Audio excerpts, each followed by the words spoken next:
encourage people that have never witnessed Rainbow Stage to get out and become a part of something absolutely new, and it's going to be entertaining. That's going to be followed by Mary Poppins, something in which we're all very familiar with. This year is special because with Mabuhay, June being Philippine Heritage Month, it's a great opportunity for us to be able to celebrate the 70th year for Rainbow Stage. Thank you, Mr. Speaker.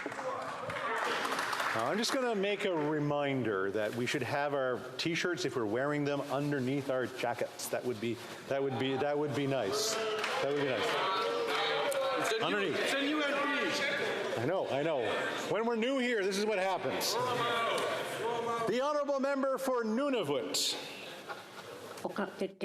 On Wednesday, I joined a productive panel discussion with my colleagues from the other House, Senator Don Anderson, Senator Pat Duncan, and Jackie Jacobson, a former MLA in the Northwest Territories, to discuss the Arctic Research Foundation's impressive work in drafting the National Arctic Strategy, which was released in October 2023.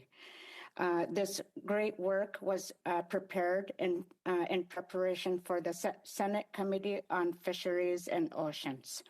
What I appreciated about the strategy is the way that it is organized into 4 pillars, including reconciliation and the production of knowledge, protecting the environment while understanding and adapting to climate change, capacity building and economic development, and Arctic data management. I encourage all levels of governments, Indigenous rights holding groups, and others to use this document to guide policy decisions in the North, as they can help make much needed improvements needed in the North. I thank the communities, the hunters and trappers organizations that help form this strategy, as well as other committees, including communities in Nunavut, NWT, and other Arctic regions. The honourable member for Châteauguay-Lacolle. Thank you, Mr. Speaker. With pride, the municipality of Saint-Cyprien de Napierville inaugurated Joseph Marceau Street. Joseph Marceau was from my riding. He was a patriot exiled in Australia and the only remaining one there. The ceremony took place in the presence of some of his descendants visiting Quebec, for whom it's a real honor to have a patriot as their grandfather. Also in attendance were Marianne Alpin, Speaker for the Société Saint-Jean-Baptiste, and Chantal Pelletier, Mayor of Napierville. Many of these patriots come from my riding. Ties have been forged on both sides of the Pacific, where the democratic ideals of these men are still alive.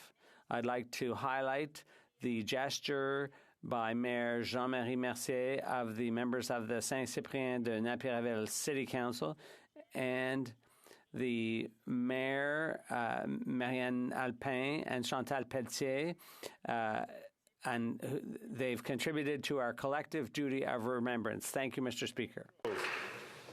On May 5th, 1945, the Canadian Army finally secured the liberation of the Dutch people from Nazi occupation. It was a welcome end to a fierce year-long campaign starting on D-Day in northern France, continuing through a cold winter bogged down at the Scheldt River, and finally ending with the liberation of Arnhem and surrounding cities. This victory came at a cost of 7,000 Canadian soldiers, but it was also the start of a long and celebrated friendship between the people of Canada and the grateful people of the Netherlands. This friendship gave birth to a huge influx of Dutch immigrants after the war, including my parents, and is still celebrated on both sides of the ocean every year. To Canada, once again, thank you for your selfless service to freedom and justice.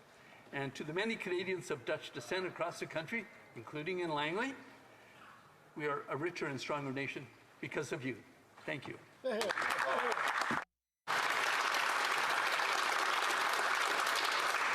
The honourable member for Cape Breton-Canso. Mr. Speaker, I rise in the House today to congratulate members of the Cape Breton Chorale who are celebrating 50 years of music across the globe.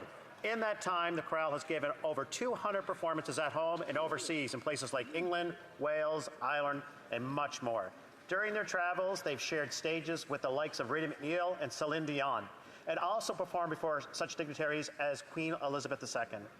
Founded under its original director, the late Rita Clare, Sister Rita Clare, this organization has flourished over half a century in operation.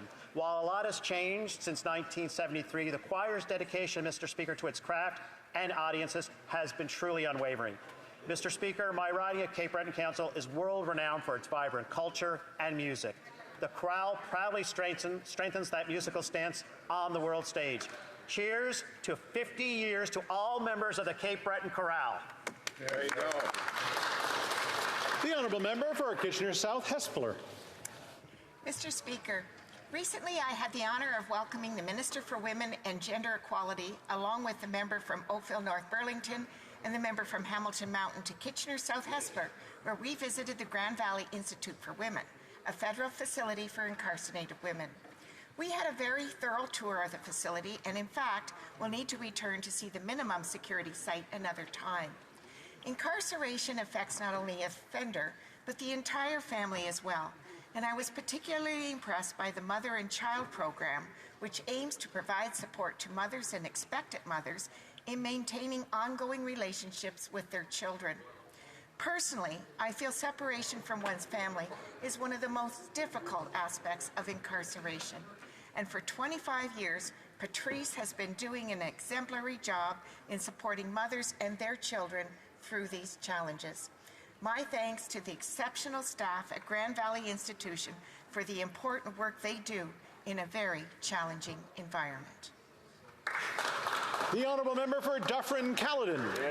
The Iranian regime has sentenced Tomas Salehi to death. His crime? Protesting the death of Mahsa Amini. The sentence comes after he was beaten, tortured, and put in solitary confinement. We all know the Iranian regime. They support Hezbollah, Hamas, and recently attacked Israel. And Canada's response to this outrageous sentence? The use of the death penalty to suppress human rights and freedoms is unjustifiable. Unjustifiable?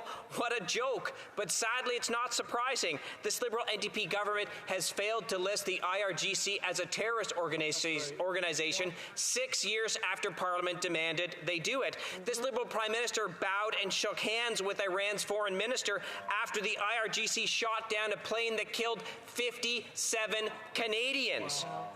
Mr. Speaker, let me be clear. Conservatives condemn this sentence. We condemn the imprisonment of Tomas Salehi, and we call for his immediate release.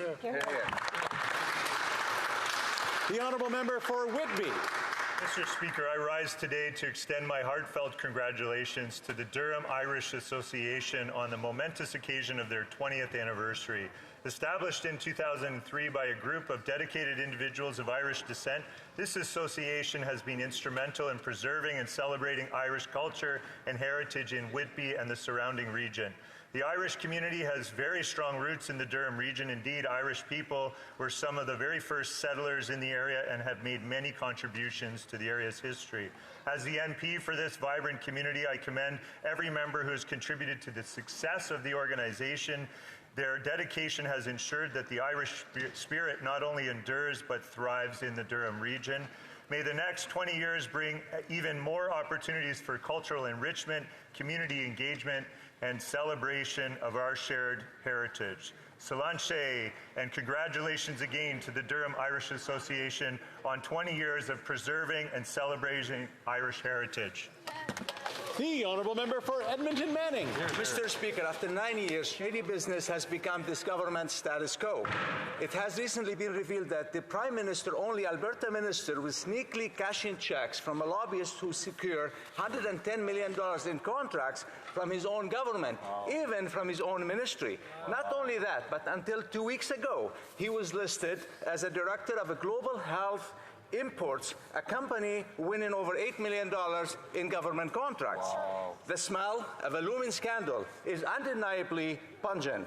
Despite that, time and time again, the minister has sat quietly in this House, hid behind his government House leader, claiming he did nothing wrong. But if he's so innocent, Why doesn't the Minister of Employment stand up in this House today and tell us how much money he got from his lobbying side hustle? The honourable member for Northumberland, Peterborough South. This NDP Liberal Prime Minister is not worth the cost, the chaos, the drugs, and the crime.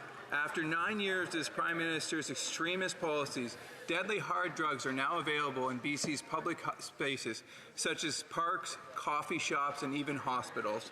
Now this Prime Minister wants to expand his radical experiment from British Columbia to Toronto. Of course, my riding is only an hour away from Toronto, and my residents love going to the beautiful city of Toronto, shopping there, going to work, and cheering on their great Toronto Maple Leafs. However, if the Prime Minister expands his radical experiment, there's no doubt that it'll spread chaos, drugs like never seen before in Toronto, and that chaos and that tragedy will be spread to surrounding communities such as my own. It is time this Prime Minister ended his terrible radical experiment, which is costing lives. End it right now! The honourable member for Surrey Centre. Mr. Speaker, April is over, and with it brings the end of Sikh Heritage Month. This April, Sikh Punjabis made strides across Canada and broke records across the nation. In my home city of Surrey, Gurdwara Dashmesh Darbar hosted the largest Vaisakhi Nagar Kirtan parade with over 550,000 attendees that traveled from across the world. They sang beautiful Kirtan, served amazing langar, and shared their history and culture to all. Then, only a week later, Punjabi superstar Diljit Dosanjh made history at BC Place. Dosanjh kicked off his Canada-wide tour with a sold-out show to an audience of more than 54,000 people. Mr. Speaker, the energy was electric and the vibe was amazing. From topping billboards to selling out stadiums, feats that are usually left for the likes of Taylor Swift, they are now quickly spreading to the Punjabi community. Mr. Speaker, as Sikh Heritage Month wrapped up its 5th anniversary, and with Punjabi Sikhs breaking records every day, I've never been prouder to represent such a vibrant and flourishing community. Thank you, Mr. Speaker. The honourable member for London Fanshawe. Being the Member of Parliament for London Fanshawe is a privilege that I will never take lightly. Parliament is supposed to be a place where elected representatives from across the country work together to make life better for those they represent. We may disagree on exactly how that should happen, but we are supposed to discuss issues and events respectfully. We owe it to our constituents. Today was an extraordinary day. Another low in a pattern of behavior that has consistently undermined this place year after year. There are those who use every form of misinformation, intimidation, gamesmanship, meaningless slogans, and rage farming solely for the purpose of attaining and holding on to power. I know many members have questioned what we have become, and I'm not the only woman in this place who wonders if she can remain here. But I also know that my family and I have poured our lives into this institution and the ideals it espouses. I will continue to fight to stop those who undermine this important place. We have to do better. People need us to do better. Bravo. The honourable member for Abitibi, James Bay, Nunavik, AU. Mr. Speaker, student Annabelle St. Pierre had a heart attack in the middle of gym class in Sainte-Terre and will forever be grateful for the quick and efficient efforts of her rescuers, as well as for the first aid courses offered at her school. After a blow to the head, Annabelle passed out and fell to the ground. The silver lining? Her gym teacher was David Leblond. David had been training his grade 9 students in CPR techniques for almost 20 years. Helped by staff members Cheryl Chalifou and Joanie Filion, he used the defibrillator twice and was lucky enough to save Annabelle.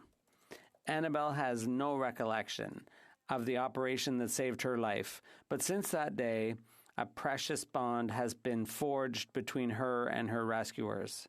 So I'd like to pay tribute to and congratulate David, Cheryl, and Joanie for their heroic intervention, and wish Annabelle every success as she continues her studies at Cégep Val-d'Or. Thank you, Mr. Speaker. The honourable member for Portage Lisgar. Mr. Speaker, here is a memo to corporate Canada from the next Prime Minister of Canada. Fire your lobbyists. Ignore the politicians and go straight to the people. There are far too many corporations that have Stockholm Syndrome in this country. They feel grateful when their taxes only go up a little bit, or when the job-killing regulation isn't as destructive as it could have been. To be clear, advancing your interests isn't done by meeting politicians or holding luncheons or forums. If you have a good policy proposal, you need to convince Canadians that it's good for them. You must convince waitresses, carpenters, truckers, seniors, and families. Because when we start hearing it at the doorstep, that's when we'll know that it's a good idea. Because that's who Conservatives will be listening to, the common sense of the common people. So if you want to stop the latest Liberal tax hike or get bureaucracy out of the way to build homes, mines, factories, pipelines, or anything else, you should cancel your fancy lunch. Fire your lobbyist and go straight to the people. Unlike Liberals who only listen to insiders, Conservatives will always listen to the common sense of the common people. That's right here. Well Fire said. the lobbyist! The honourable member for Niagara Centre. Well, thank you, Mr. Speaker. Mr. Speaker, this weekend I will be attending the Sports Wall of Fame Class of 2024 induction ceremony in the city of Welland. I wish to congratulate and recognize Dan Girardi, Jack J.B. Ballantyne, and Steve Latinovich for their contributions to hockey, Corey Lee for his contributions to judo, Lauren Aiello for her contributions to rowing, Mike Rayo for his contributions to basketball, and Ray Sarkis for his contributions in sport at Niagara College. I also wish to congratulate the 3 teams being inducted for winning Ontario championships. The 1973 Welland Atlas Steel Tykes baseball team, the 1977 Club Richelieu midget baseball team, and the 2016 Jean Vanier Lynx Senior Girls High School basketball team. Mr. Speaker, sports are more than just games. They're powerful agents of positive change within our communities. All of these individuals have inspired future athletes in our community at large. I look forward to recognizing the successes this weekend, Mr. Speaker. Thank you very much. Just a quick reminder before we go to oral questions that, of course, statements by members, of course, is to 60 seconds. We had a few offenders, but we, of course, try to get them in to make sure that we have these great statements for our ridings and for the people. Oral questions, question orale. Honorable député. The honourable member for Mégantic-l'Érable. After 9 years of extreme ideological policies, this Prime Minister is not worth the cost in lives lost by drug overdose. Today marks exactly 1 week, 7 days since the Premier of British Columbia asked him to back down from his disastrous experiment with legalizing hard drugs. When will the Prime Minister, the Liberal Prime Minister, put an end to his extreme policy that has caused chaos and death? Give us a date, please. The Honourable Minister for Mental Health and Addictions. Mother, and as a member of this government, the tragedies that are happening across this country and the lives lost are completely devastating. It's shameful that the opposition continues to politicize this. In BC asked the federal government to work with them on a 3-year pilot program. They have come to us and asked for an amendment to that proposal. We are working through it with them because, Mr. Speaker, we have to get this right. We are here to save lives. We need to get it right with law enforcement. We need to get it right with our public health services because our focus here is to save lives so that people don't die alone. They have no plan and... The Honourable Member for Mégantic-l'Érable. This Prime Minister should be ashamed to have waited 7 days and to still not have announced putting an end to this program that is costing lives every day. 6 lives are lost every day in British Columbia from drug overdose, and the Liberals are just waiting around. There are dirty syringes on soccer fields. Nurses have to stop breastfeeding their children because they fear for the health of their children from the fumes of drugs used in hospital, Mr. Speaker. Crime is on the rise. People are afraid, and Quebecers are affected by this crisis too. When will the Prime Minister stop dilly-dallying and finally put an end to his radical experiment? We want a date, please. The Honourable Government House Leader. Thank you very much, Mr. Speaker. British Columbia has suggested some adjustments to their pilot project. We support them.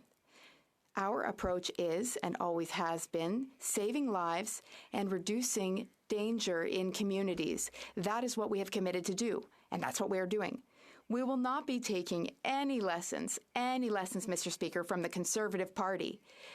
Their immoral policies failed. In fact, even an advisor to Stephen Harper called those policies very, very old and immoral. So we will not take lessons from them, and we will fix this on our own. Thank you. The Honourable Member for Mégantic-L'Érable. Well, you know, the Prime Minister's hesitation is very worrying. He only has to say the word to put an end to this deadly experiment because he's the one responsible for Canada's criminal laws. End it now. It's as easy and simple as that. It's disturbing to see him stubbornly maintaining this extreme policy and with the support of the Bloc Québécois. This morning in the Journal de Montréal, we read that there's crack, heroin, and excrement in Montreal's Chinatown and in Montreal. In fact, the daycare in Chinatown and Montreal is at the center of growing violence, but just yesterday, the Bloc Québécois health critic reiterated his support for decriminalization. Will the Prime Minister finally say no today to legalizing hard drugs in Montreal and across the country? The Honourable Government House Leader. Mr. Speaker, the member across the way knows full well that there have not been any official requests made by authorities in Montreal, in Quebec, or elsewhere. So this pilot project will not be extended to Quebec or to Montreal. He knows that full well, and I urge him to be factual. But, Mr. Speaker, we will not be taking any lessons from this Conservative Party, whose main advisor said that what the Conservatives did while they formed government was immoral. The Honourable Member for Stormont on the South of Glengarry. Since the BC NDP government begged this Prime Minister to reverse his decision that made it legal to shoot up heroin on public transit and to smoke meth and blow it into the faces of nurses in hospitals. On what date will the Liberals make that illegal again in British Columbia? The Honourable Minister of Mental Health and Addictions. Mr. Speaker, the province of BC came to the federal government with a 3-year pilot program using decriminalization so that people would not die alone, that they would get health care, Mr. Speaker. The BC government has asked for an amendment to their proposal. We are working through it with them, Mr. Speaker, because we need to get it right. We want people to live, Mr. Speaker, not be criminalized. We want them to get health care. The opposition doesn't have a plan, and all they do is stand there and shamefully fundraise off the lives of people who are dying. The Honourable Member for Stormont, Dundas, South Glengarry. It has been a week. Why is this not done already?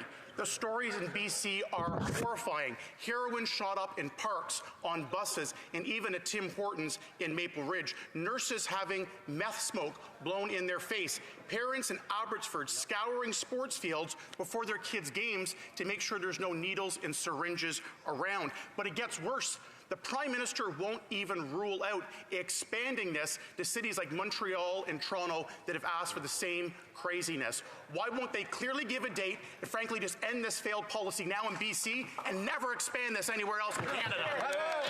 The Honourable Government House Leader. Mr. Speaker, ever since the Canadian Charter of Rights and Freedoms was born 42 years ago, Canadians have had confidence that their federal government will respect their charter-guaranteed rights and freedoms. Now, the Conservative Party will not say they have promised to tear up the Charter of Rights in matters of criminal justice. Now, where will they stop? They have not ruled out extending it to reproductive rights. They have not ruled out extending it to the rights of people for a fair trial. Where will these Conservatives stop when it comes to ripping up the rights of Canadians, Mr. Speaker? L'honorable député de Manicouagan. The Honourable Member for Manicouagan. Mr. Speaker, it's clear that there's a reason behind the plan to bring the CBC and Radio-Canada closer together. The goal is to protect the CBC from a future Conservative government that plans to make cuts to English-language public television. It has nothing to do with modernization. It has nothing to do with digital. It has nothing to do with efficiency. It's just management's means of defending itself against a possible future Conservative government. They are prepared to sacrifice Radio-Canada's identity to save the English-language CBC. Can the Minister assure us that she has absolutely no intention of transforming Radio-Canada into a French-language version of the CBC? The Ministre du Patrimoine Canadien. The Honourable Canadian Heritage Minister. Mr. Speaker, the Bloc Québécois is speculating, and I would encourage them to be cautious with their speculation about what's occurring with Radio-Canada. I would like to reassure them they love Radio-Canada, as we do. and I would like to reassure them that French language content and programming for Radio-Canada will remain distinct. Francophones throughout Canada watch Radio-Canada. Radio-Canada will use taxpayer money wisely. We know what the Conservatives want to do, though. They want to basically defund the public broadcaster, Mr. Speaker. The Honourable Member for Manicouagan. Mr. Speaker, the Heritage Minister is working on a plan on her end. CBC's management team is working on a plan on its end. The two aren't talking to each other, and they have no idea what each other's plans are. This is yet another example of the federal government's legendary efficiency. And these are the people we're supposed to be counting on to ensure Radio-Canada's independence from CBC. These are the people we are supposed to be counting on to ensure the future of broadcasting our culture. Will the minister heed the Bloc's proposal and make the CBC and Radio-Canada two separate independent Crown corporations? The Honourable Canadian Heritage Minister. Mr. Speaker, the Bloc does not seem to understand that Crown corporations are managed internally at arm's length from government, and that is very important for freedom of the press, for our public broadcaster. Now, I commit to assessing the financial structure and governance of CBC and Radio-Canada to ensure that it is exactly what is needed in our times in 2024. The Bloc Québécois was not able to protect the public broadcaster from cuts when the Conservatives were in power, and they will not be able to protect Radio-Canada from a future Conservative government, Mr. Speaker. The Honourable Member for Rosemont, La Petite Patrie. Mr. Speaker, for 6 months now, Palestinians in Gaza have been subjected to bombing every single day. Over 34,000 people have been killed, including more than 14,000 children. A humanitarian crisis is unfolding before our very eyes. 1.5 million people have been displaced without medication, without fuel or food. The Liberals promised to issue 1,000 visas, but only 100 or so have actually been issued. 4 months after calling Immigration Canada, Ahmad had no answer. So he made his way here on his own. Today he has a question for the Immigration Minister. Will the minister save the lives of his nephews and nieces who are trapped in hell? The Honourable Minister. The Honourable Minister of Immigration. Thank you, Mr. Speaker. We are working around the clock to get people out of Gaza. We have issued more than 100 visas, though. People are currently traveling from there to Canada. We are defending this operation, bringing people here, but Canada does not control exits from Rafah. But when people are able to exit, which we don't control, then they have biometric testing, and then we're able to bring them here. Thank you. Moldy homes, no clean water, impassable roads, no internet. This is the reality of First Nation, Inuit, and Métis peoples in Canada under the Liberals and the Conservatives. That's right. Indigenous communities have identified over $400 billion in infrastructure needs because of historic underfunding. Yet the Liberals barely scratched the surface of this gap with the federal budget. What is the Liberals' plan to correct their discriminatory funding choices? The Honourable Parliamentary Secretary. Thank you very much, Speaker. I want to thank the member opposite for an important question. There's nothing more important to our government than reconciliation with the Indigenous peoples. And that's why from the very beginning, we've been working very closely in partnership with all Indigenous peoples across the country in ensuring that we rectify for the past injustices, to make the necessary investments. It is difficult work. It's work that we'll continue to do with Indigenous peoples, and that's why in this budget and budget past, we have made tremendous amount of investments in Indigenous communities across the country, and will continue to do that work. Thank you. The Honourable Member for Kelowna Lake Country. Continue to insist they don't have enough data from the BC government to end the open drug use of hard drugs like cocaine or fentanyl on streets, in playgrounds and in hospitals in British Columbia. The BC government confirmed that they sent the Liberals the data that they requested within hours of asking. But if the minister can't make a decision, how about the fact that more British Columbians sadly died of overdoses in January and February of 2024 than in all of 2014? Wow. Why are these Liberals not being honest with Canadians and just end their radical drug policy? The Honourable Minister of Mental Health and Addictions.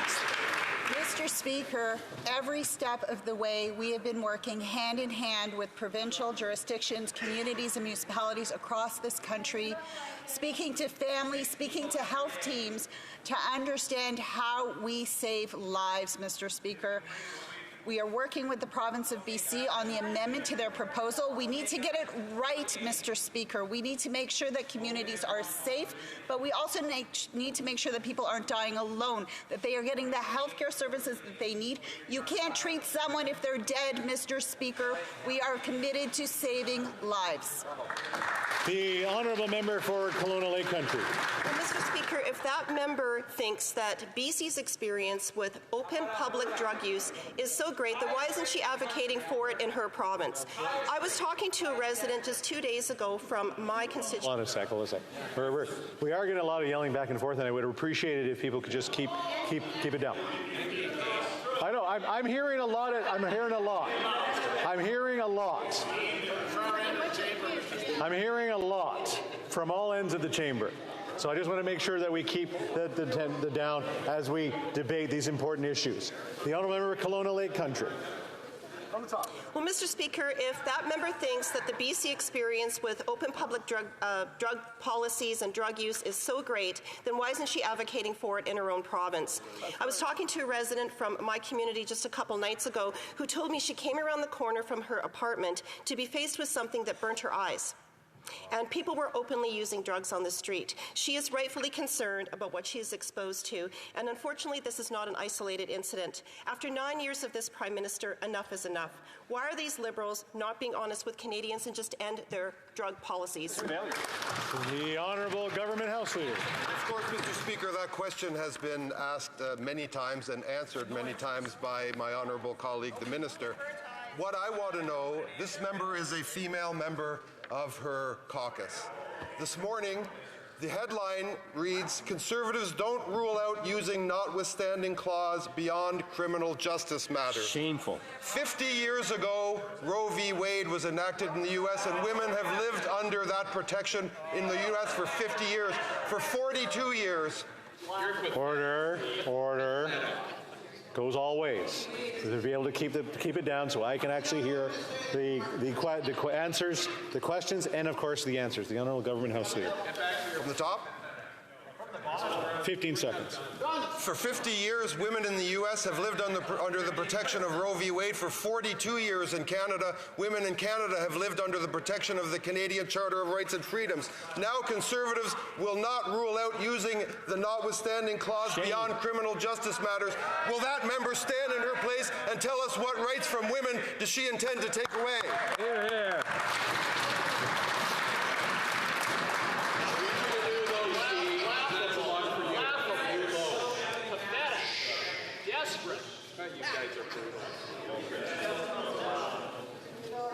That'll get you back up to 20% of the polls, Steve. Let's say 50 seats in the next election. Ready for the next question? Yes. All right. The honourable member for Langley Aldergrove. After 9 years of this Liberal NDP Prime Minister, it is clear that he is not worth the crime, the chaos, the drugs, and the disorder. As a direct result of his extremist drug policies, we have open drug use in front of an elementary school in Langley, discarded needles at a playground in Willoughby, and crack smoking at a bus stop in Brookswood. People from Langley want to know, when is this Prime Minister going to end his extremist experiment to legalize hard drugs like cocaine, fentanyl, and opioids? The Honourable Minister of Mental Health and Addictions. Mr. Speaker, I will say this again. We have to approach the opioid crisis and the illegal toxic drug supply with compassion, science, evidence, and healthcare, Mr. Speaker. On this side of the House, we all want the same thing: public safety and access to public healthcare services so that people don't die alone. We are approaching the issue of public consumption with urgency, Mr. Speaker, working with the BC government on their requested amendments to their proposal. BC asked for this exemption. We will continue to work with them hand in hand because families are demanding it of us. They don't want to lose their loved ones, and on this side of the House, we will save lives. The honourable member for Langley Aldergrove. Well, the results are in, and they're a disaster. 2,500 opioid overdoses last year. Order. If we need to shut things down over here, I need to shut things down over there.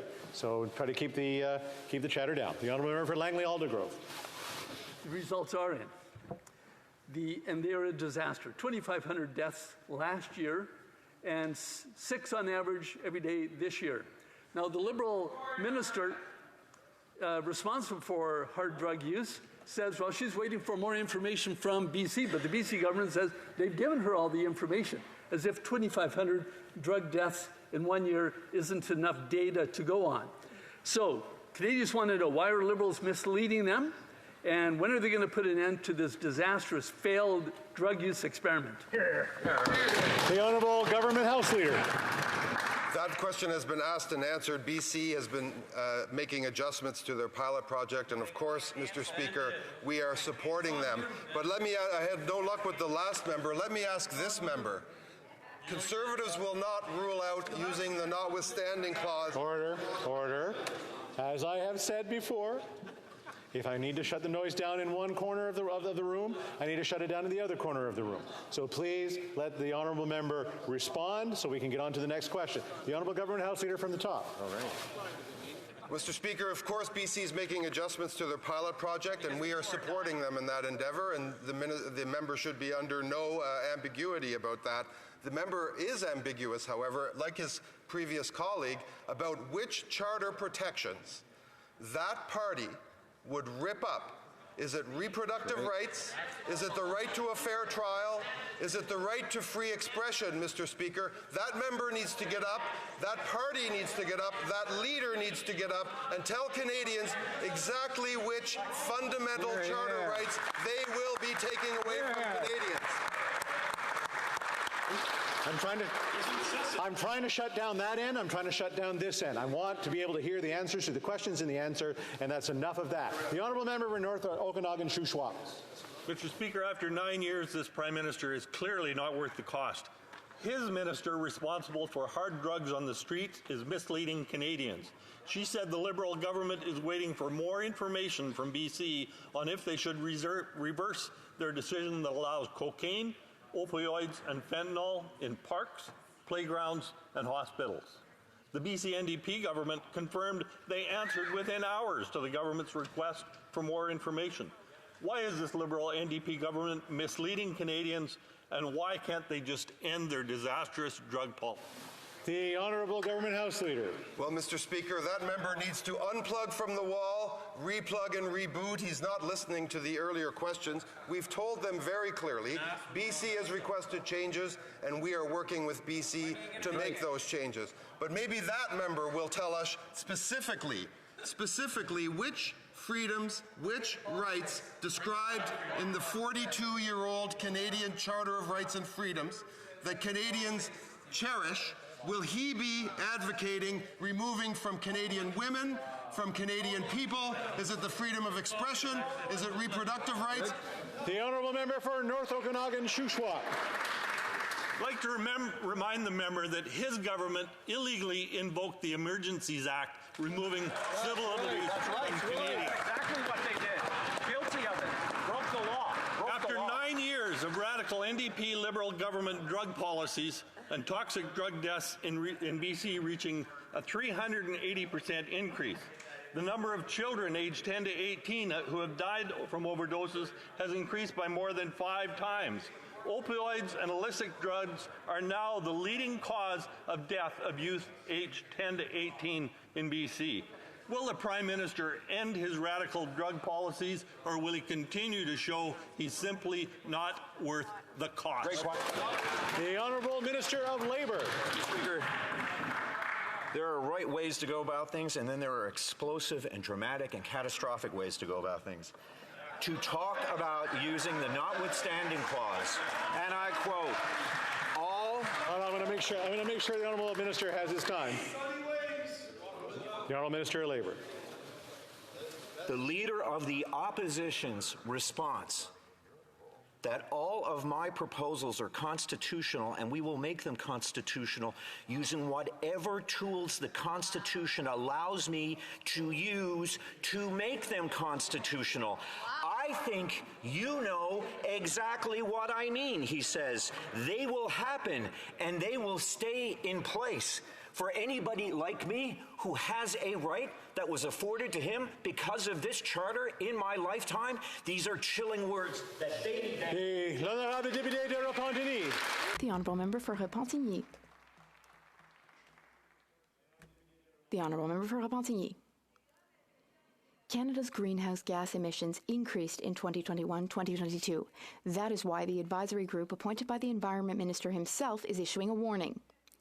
The warning is, climate policies work when they exist. In other words, they do not work if they do not exist, such as in the oil industry, where emissions are still rising. And emissions are bound to soar with this week's Wednesday opening of Trans Mountain, a new dirty oil pipeline with no emissions cap for oil. When is the minister going to rein in big oil instead of building pipelines? The Honourable Environment Minister. Mr. Speaker, my colleague should closely read the report published yesterday because it says that as compared with 2019, before the pandemic, our emissions are 44 million tons lower than they were in 2019.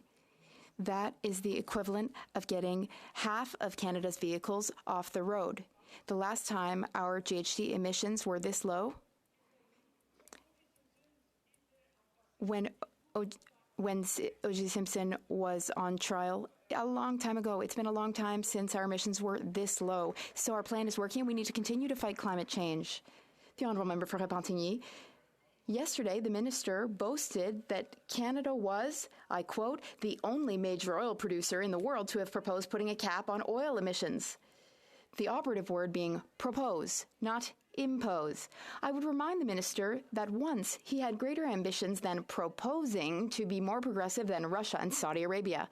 And while the minister is proposing to do better than those countries, well, he's also opening up a shiny new Trans Mountain pipeline. When are we going to see some action? Not action to increase emissions, but action to reduce them. The Honourable Environment Minister. Thank you, Mr. Speaker. If my colleague had read yesterday's report, she would see that our track record is similar to that of Germany, that of Italy, and better than Italy and the United States. We're not like Russia and Iran here. Our climate performance is better than the United States's. We have already tabled our consultation document to cap oil and gas emissions. We will have draft regulation this year and final regulations by next year. Thank you, Mr. Speaker. For Parkland. Well, Mr. Speaker, this NDP Liberal Prime Minister isn't worth the crime, chaos, drugs, and disorder that he's unleashed on our streets. And after 9 years, this Prime Minister's radical experiments with legalized hard drugs is turning our hospitals, beaches, and schoolyards into one giant drug injection site. Our children are witnessing drug abuse, discarded needles, and overdoses as they play and learn. And the Prime Minister's taxpayer-funded drugs are now ending up in the hands of our children. When will this Prime Minister stop treating our communities like his own personal woke petri dish and end his radical experiments on Canadians? Hear, hear. The Honourable Government House Leader. Thank you very much, Mr. Speaker. Once again, that question has been asked many times and answered. I wonder about their hearing over there. But let me read, we get mail, Mr. Speaker. Let me read a quote. Canada's significant credit strengths will continue to preserve its AAA-rated sovereign credit profile, underpinned by its high economic strength and very strong institutions and governance. Together, these factors provide Canada with a strong foundation for future growth and very high degree of economic resiliency to potential shocks. Mr. Speaker, thank you to Moody's credit ratings. Hear, hear. The Honourable Member for York Simcoe. After 9 years of this NDP Liberal government, Canadians are struggling. In rampant crime, drugs and disorder have become the norm. Instead of offering treatment and support to those who need it, this Prime Minister is jeopardizing the safety of Canadians by allowing hard drugs to be used openly in public, on buses, in hospitals, and right in front of children and their families. Enough! Will these Liberals end their radical drug policies, or will they inflict the same chaos seen in BC elsewhere? The Honourable Government House Leader. That question has been asked and answered, but the letter goes on, Mr. Speaker. It says, in addition, Canada's credit profile has very limited susceptibility to event risks, supported by stable political institutions, a strong and well-regulated banking system, and reserve currency status, which underscores the government's deep and unfettered market access. At the same time, despite an initial sharp deterioration in the government's fiscal position from the pandemic, Canada's debt ratios have since materially improved, and the government is pursuing a gradual path of fiscal consolidation. Thank you, Moody's credit rating. The Honourable Member for Northumberland, Peterborough South. We all know, Canadians have never had it so good. We hear it over and over again. During Wednesday's question period, the Prime Minister guaranteed to the Canadian public, those who are counting on interest rates going down, that they will start coming down in the next 2 months. That's great news. The problem? The Bank of Canada, the organization that actually decides interest rates, says they haven't decided that yet. So, Mr. Speaker, simple question for the government. Who's lying, the Governor of the Bank of Canada or the Prime Minister? The Honourable Parliamentary Secretary to the Minister of Finance. Thank you, Mr. Speaker. Based on what the Conservatives are saying, then they are going to need to explain to Canadians how Canada is rated #1 for budget balance by the International Monetary Fund, maintains a AAA credit rating reaffirmed by Moody's just yesterday, has the best net debt to GDP ratio and the lowest deficit in the G7, has been projected by the IMF and the OECD to have the strongest economic growth in the G7, and is #1 in the world when you adjust per capita in foreign direct investment. Mr. Speaker, on this side of the House, we continue to lead. On that side of the House, they continue to mislead. The Honourable Member for Northumberland, Peterborough South. Mr. Speaker, over the last 6 quarters, we've had declining GDP per capita growth. We've had 0 GDP per capita growth in the last 10 years. And this government's response, more spending money, more spreading fire on the already burning out of control inflationary fire. $61 billion in new spending. But once again, I ask, Canadians are barely hanging on. Some of them are going to lose their houses short. Will they stand behind the Prime Minister's word and guarantee that interest rates will go down? Or is it more misinformation from this government? The Honourable Parliamentary Secretary to the Deputy Prime Minister. Mr. Speaker, Canadians shouldn't listen to the trumped-up rhetoric of the Conservatives when it comes to our economy. Just yesterday, the independent governor of the Bank of Canada reaffirmed that due to our commitment to the key fiscal guardrails we have put in place, that he believes, and I quote, "Since the government's net fiscal plan hasn't changed a lot, I don't think it's going to have a big effect on our projections for the economy or inflation." And with inflation in the target range for 3 months in a row, Canadians have reason for hope. Conservatives are looking to cut our investments in the middle class, and we're not going to let them. The Honourable Member for Edmonton Griesbach. Edmontonians are fed up with Loblaw's sky-high prices and record profits at their expense. Every time they go to the grocery store, they have to put food back on the shelves. The Liberals are doing nothing about it, and the Conservatives are in the pocket of Galen Weston. People are frustrated, using their power to boycott Loblaws. Edmontonians deserve a government that fights for them, not wealthy CEOs. When will the Liberals open their ears, start listening to Canadians, and stop the greed? The Honourable Parliamentary Secretary to the Deputy Prime Minister. Well, Mr. Speaker, I know that the member opposite feels that grocery prices are too high, and they have been certainly. But good news is that the CPI index has showed that food prices are stabilizing in our economy, which is good news for Canadians. What our government is doing is proposing multiple rounds of reforms to our Competition Act, and it's good to see the NDP and other parties starting to work with us. Just this week, earlier this week, we got C-59 through the Finance Committee, which was great progress on reforming our competition laws. Thank you, Mr. Speaker. The Honourable Member for Courtenay Alberni. Sadly, Alberta is on track to have the most toxic drug deaths per capita in Canada by June. Clearly, Alberta's Conservatives' recovery-only model is tragically failing. But you know who's jumped on board to support it? The Conservative leader. And while he regularly meets up with far-right extremist groups, he won't even meet with Mom Stop the Harm, families who've lost loved ones to the toxic drug crisis. That's the kind of guy he is. But the Liberals have let this happen by not taking a national approach to fighting this crisis. When will this Liberal government finally intervene?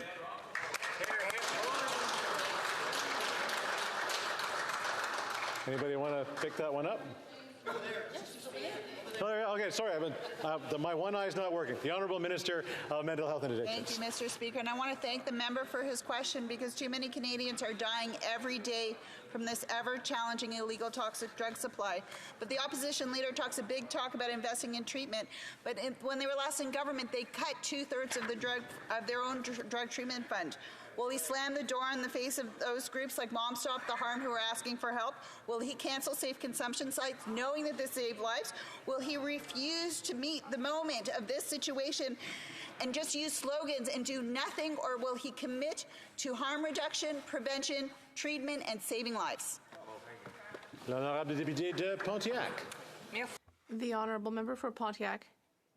Mr. Speaker, the other day, I was asking myself why it's so important for Canada to reduce its emissions. And it's important for our economy. We can't thrive economically if we aren't thriving in the area of the environment.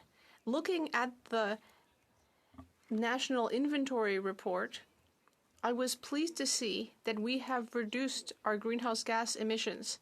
So I'd like to ask the Minister of the Environment what next steps are to ensure that we remain on the right path.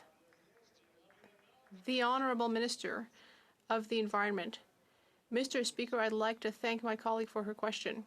Yes, yesterday's report, as confirmed by the Canadian Climate Institute, the report shows that we are reaching our 2026 interim goal and our 2030 goals. We're on the right path.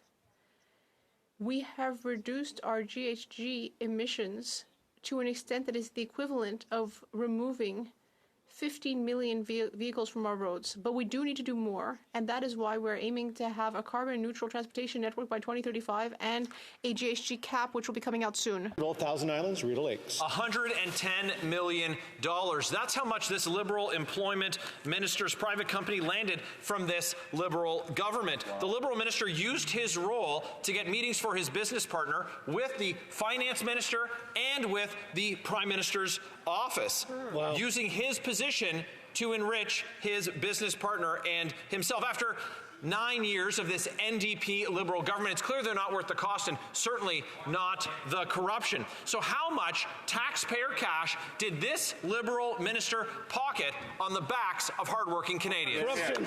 The Honourable Government House Leader. Mr. Speaker, Canada, of course, has the most stringent ethics rules for elected parliamentarians in almost all of the world. The minister has addressed this question, and it's pretty clear the Conservatives will do anything they can to distract from their vow to rip up the Charter of Rights and Freedoms. That's right. The Honourable Member for Leeds, Grenville, Thousand Islands, and Rideau Lakes.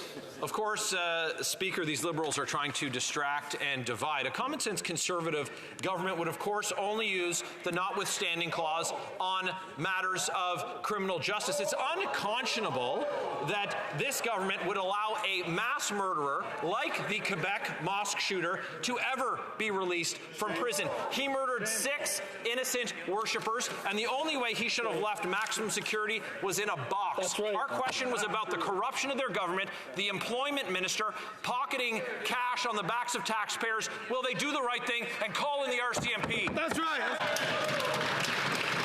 The Honourable Government House Leader.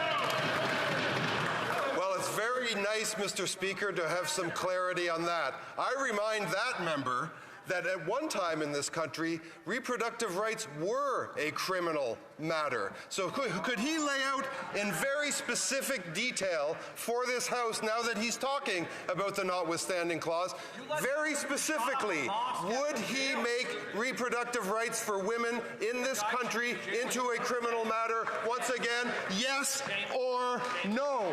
Yeah.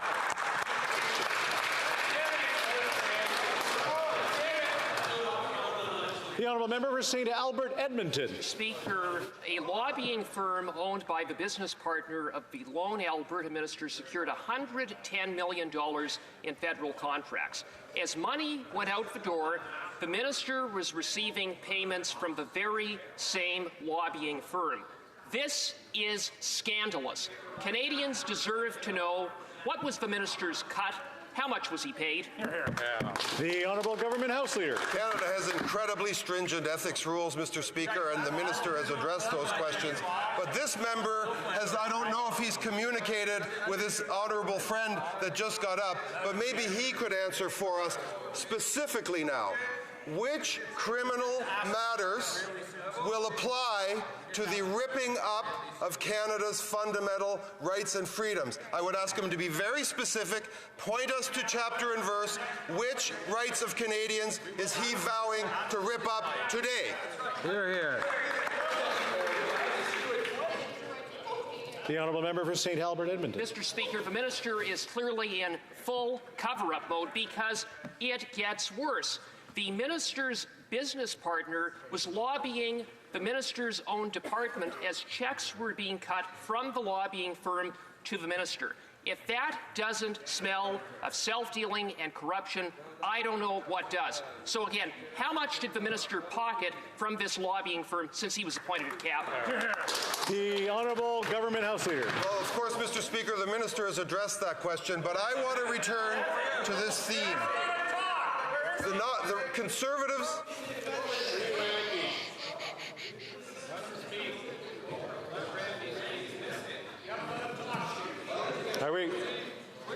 We have a number of questions to go, so I want to make sure that we have order in the House. The Honourable Government House Leader. Mr. Speaker, it's pretty clear those folks over here have not really spoken and gotten their story straight. We have this member proposing to put reproductive rights back into a category of criminal behavior.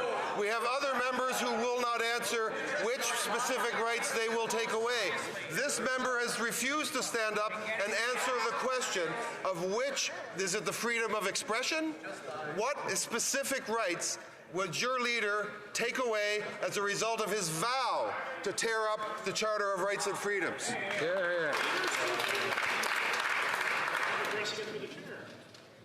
Make sure the questions and answers to the chair.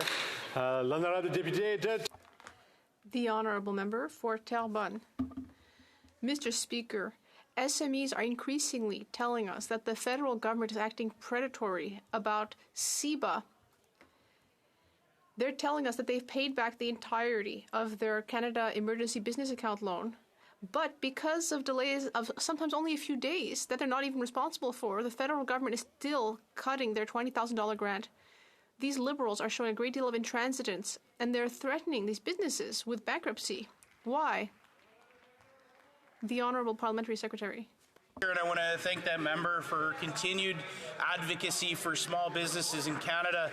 We share that view, and that is why that the CEBA program supported over 900,000 small businesses through the pandemic, and we estimate 80% of them have repaid their loans so far.